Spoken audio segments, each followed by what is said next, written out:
Today is March 3rd, 2023. Current Bitcoin price is $22,353.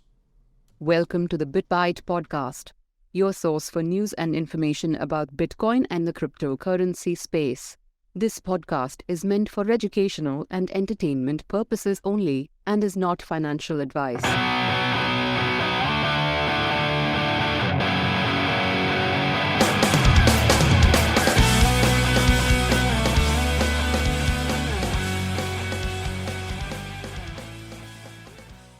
How's it going, Rick?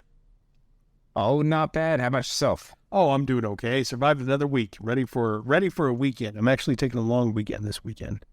So nice. Yes, I need to finish God of War. That's my plan for this weekend. No yard work yet. No yard work yet.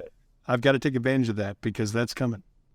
Yeah, as soon as that comes, I mean, your weekends are toast, at least for a little while, right? Yeah, for most of the summer. Although, with my new working conditions, maybe I can actually take care of some stuff during the week and not have to just save it all for the weekend. So we'll have to see. You've been paying attention to markets at all? What's been going on in the world? And no, not lately. I actually had a bum back this week, so I've been kind of just nursing that. Ew. Yeah. Ew, that's... It old sucks. Yeah, that doesn't sound like a good time. No, it was not a good time. Sounds bad. One thing we kind of talked about a little bit before we started. Gary Gensler, who is the head of the SEC currently, he made a comment about Bitcoin over the weekend that I thought was really interesting, and people are kind of flipping out about it. Everybody's been like crying for crypto regulations.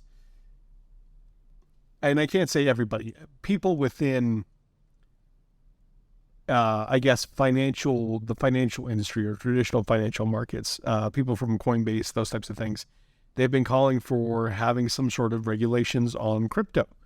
And one of the first things that they hear is not what they wanted. So SEC Chair Gary Gensler affirms Bitcoin is a commodity, and that's the only one I'm going to say. So coming from his mouth right there was that basically Bitcoin is not a security. It cannot be treated like any other securities that are out there. And that's not going to stifle the crypto industry. And it's going to stifle some aspects of the crypto industry. But there's a lot of things that people trade that are securities, right? It just falls into different jurisdictions. Yeah. Well, that kind of goes back to the point where Bitcoin is truly decentralized. There's no figurehead to go after. Yeah. Where every other cryptocurrency is run by a company or some type, like we're talking about.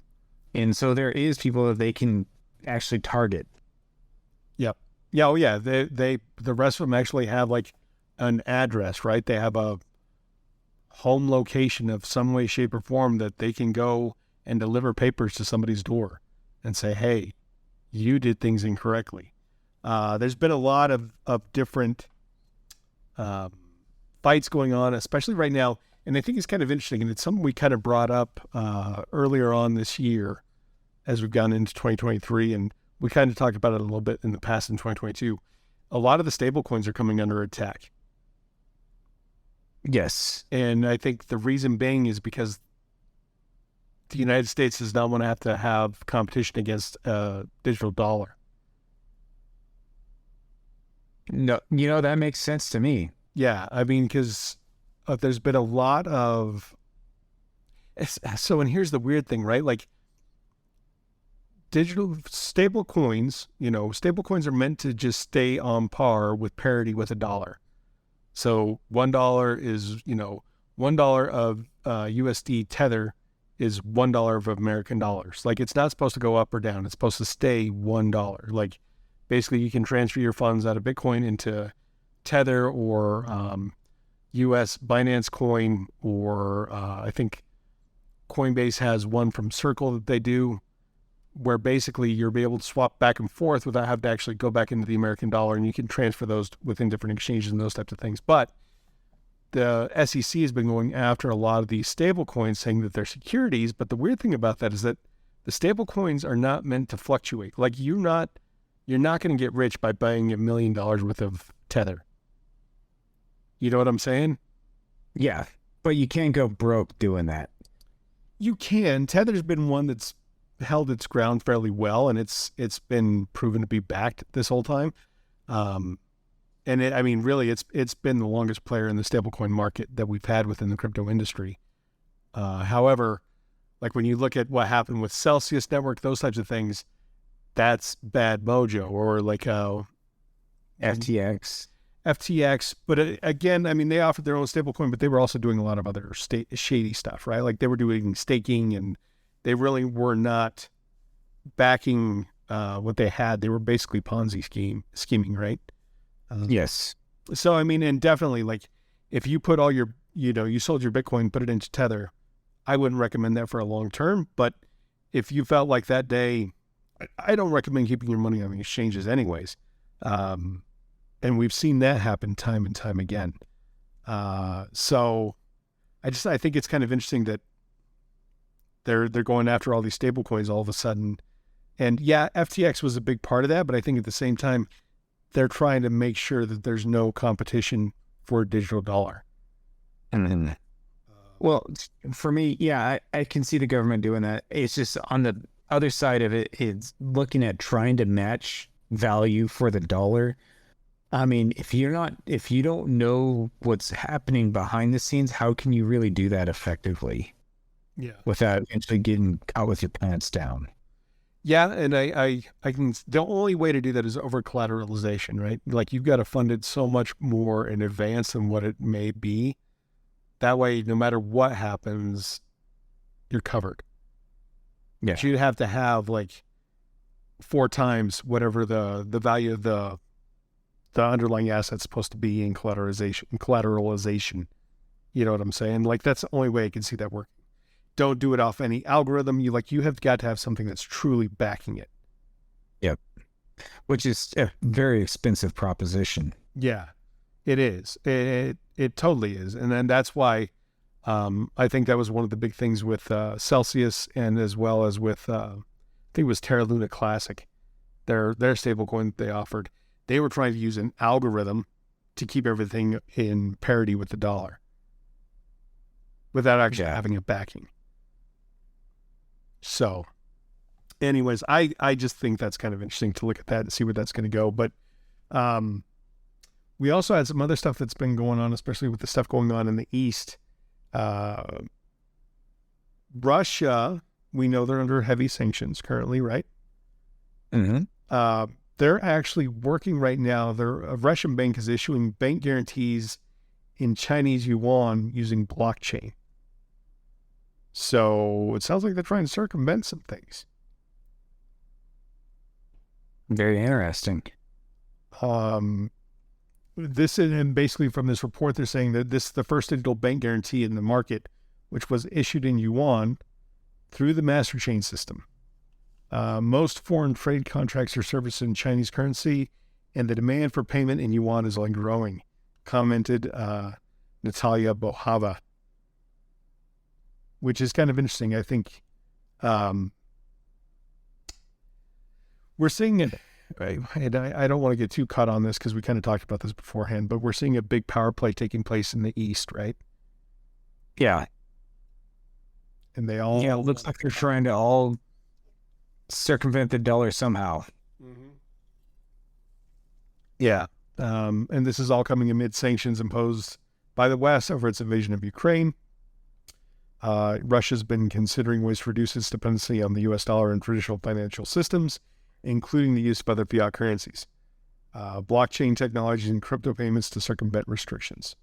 Because again, one of the beautiful things about it, and it was kind of interesting, I was listening to a podcast earlier this week, and there was a gentleman on there that they were talking about how Bitcoin almost represents freedom of speech.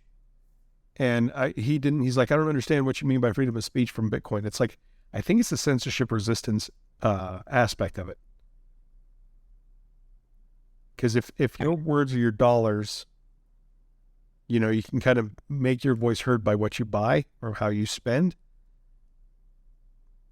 Does that make sense? Yeah, I can see that. I mean, I think that's kind of what they were getting at.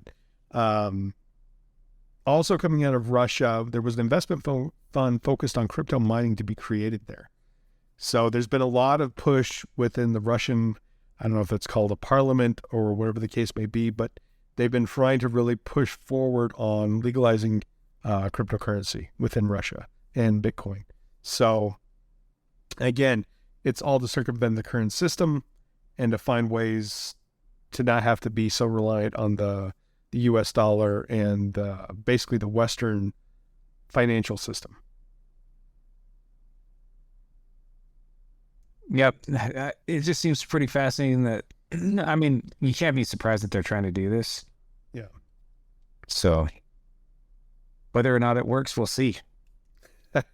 Yeah. And then, I mean, to kind of compound that, we had talked, I think, a couple episodes ago about Hong Kong wanting to become a new hub within Asia for the cryptocurrency system. And that was coming like a year and a half after China had kicked cryptocurrencies out of the country, and Bitcoin in particular. Because at least mining, right? Yeah, most of the mining was coming out of China at that point. And now Hong Kong is looking to enter the fray this, I believe it's this summer. I think June is when they're looking to launch that crypto desk. And they're allowed to circumvent the laws of mainland China just due to the fact that they have some special privileges of being Hong Kong to be allowed to do that. And I think they said it was $500 billion worth of assets that may be looking to jump into the system. Kind of interesting to see. We'll have to see how that plays out. But I mean, we've talked about this before where I personally think that because the halving is going to happen next year, I think we should see some sort of a rally start to take place, like a bigger rally than what we've seen so far. If you remember, like the current prices that we're seeing in Bitcoin now, we were almost there before the FTX collapse happened last year. And so I think this could be what maybe kicks off our, Q3 and Q4 rallies going into the halving for this next year. But again, that makes sense, right? Like if they're looking to circumvent the traditional systems, they need a way to do it. And this could be it. Yep. Well, I think you're right that sometime next year, things are going to take off. It's just at what point is that going to happen? Yeah. But if it does get an influx of liquidity, yeah, for sure. That's going to be a game changer right there. Yeah. Yeah, because we saw, a steep pullback back whenever China did pull the plug on everything. And, there was a lot of uncertainty in the market. A lot of people didn't think that Bitcoin was going to make it without having, mining in China. But the hash rate, I want to say 2 days ago, the hash rate hit another all-time high again, crossed a new threshold. Yep. So taking off the biggest player in mining, it's really just slowed it down for just a second, but it's not even skipped a beat since then. Yeah. Yeah, absolutely. And one of the things, that was pretty much all I had to bring up today. But one of the things that I was looking at earlier today, I had a newsletter that came out, and I didn't write it, but the estimated average Bitcoin break-even price for those operating modern Bitcoin ASICs miners is $14,490. So we are definitely above that now. So those miners are profiting again.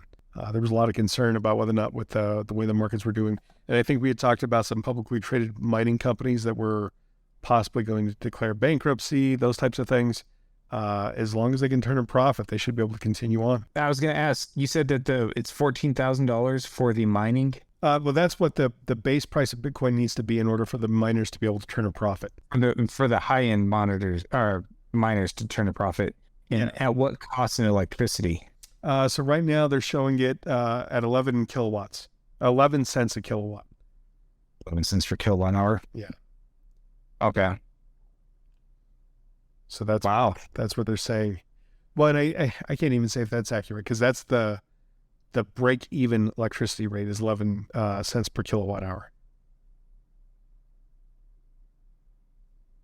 Well, if you have that rig and you're running, you're going to be earning a little bit of profits right now. Yeah. I think you're at 11 cents or under. Yeah, if you're at 11 cents or under, and as long as the Bitcoin price is as high as it is, you should be making almost $9,000 per coin every time you get at least. Well, I mean, $9,000. Like you don't always ever get like a full coin or whatever, right? When you're mining, you get fractions or whatever the case may be. So, yeah, it's kind of interesting. Another thing that I wanted to see on here too was the 2-year Treasury yield hit a new cycle high on Wednesday, surpassing November 4th's 4.881%. So Treasury yields apparently are doing slightly better than what they were before. But again, that all has to do with the inflation and everything else that's been going on with the Fed. So, and who knows what's going to continue with that? I don't know. I mean, you asked me, I think we had talked about this a couple months ago, and I was starting to feel pretty bullish about the remainder of this year. But we'll have to see what the CPI numbers come out again for January now, or no, February, sorry. It's so crazy to think we're almost on with the first quarter. For February, coming up here pretty soon in March, and then we'll have to see what the Fed meeting minutes are. But the Fed meeting minutes to talk about interest rate hikes or not, it's supposed to happen until, I think, March 22nd. So we have a little while on that. Yeah.